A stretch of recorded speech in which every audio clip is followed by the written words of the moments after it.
Hi guys, it's your Gemini here, Tarot Reader. So alamin natin kung ano ang reading mo for today. Give me your energy. Give me your energy.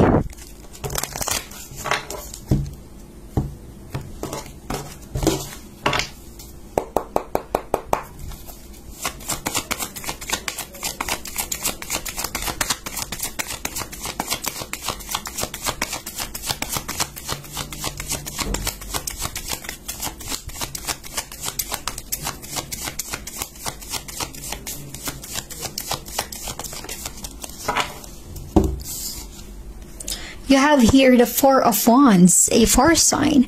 Maaaring ang iba sa inyo ay connected with a fire sign na Aries, Leo, and Sagittarius. Posibleng may letter D sa pangalan mo or may letter D sa pangalan ng person na connected sa'yo. Okay? So resonate as it is. This Four of Wands is all about stability and security. Maaaring ang iba sa inyo ay meron ng planong bumili ng sarili nyong bahay at lupa, yung tipong mabigyan ng secured na buhay ang pamilya, secured na future. Okay? If you are planning to invest sa property, sa bahay at lupa, dapat sigurado ka. Pag-isipan, pag-aralan, mag-research, magtanong, alaming mabuti bago ka mag-invest kasi hindi biro. Okay? When you are investing sa house and lot, kahit sabihin natin good investment yun, diba? Sabi nila, pag meron kang sapat na pera, magandang unahin yung lupa kasi nag-a-appreciate or tumataas yung value. Pero, wag basta-basta. Dapat makasigurado ka sa agent mo, na legit yung agent mo, at the same time, yung mga area sa paligid ng bibilhin mo ng bahay at lupa. Okay? So, ibig sabihin yan, accessible ba? Nandun na ba lahat ng mga kakailangan ninyo ng pamilya mo? Okay? So, kung yon ay particular sa mga taong may planong bumili ng bahay at lupa. Para sa iba naman, I'm really getting here with the Four of Wands, maaaring may ikakasal.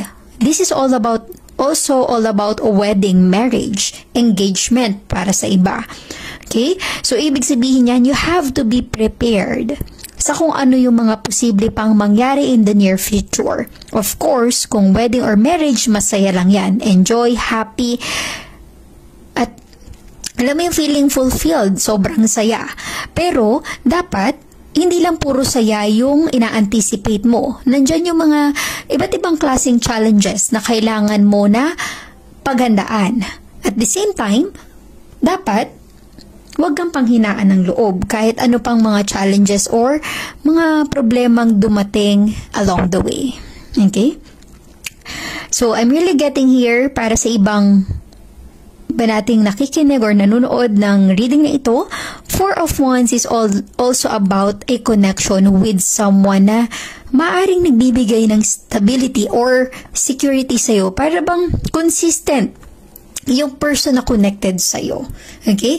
Kung ang iba sa inyo ay nasa stage pa lang ng getting to know, okay, nandun pa lang kayo nagsisimula at may lumabas na ganitong energy, may potential na consistent yung person na connected sa'yo.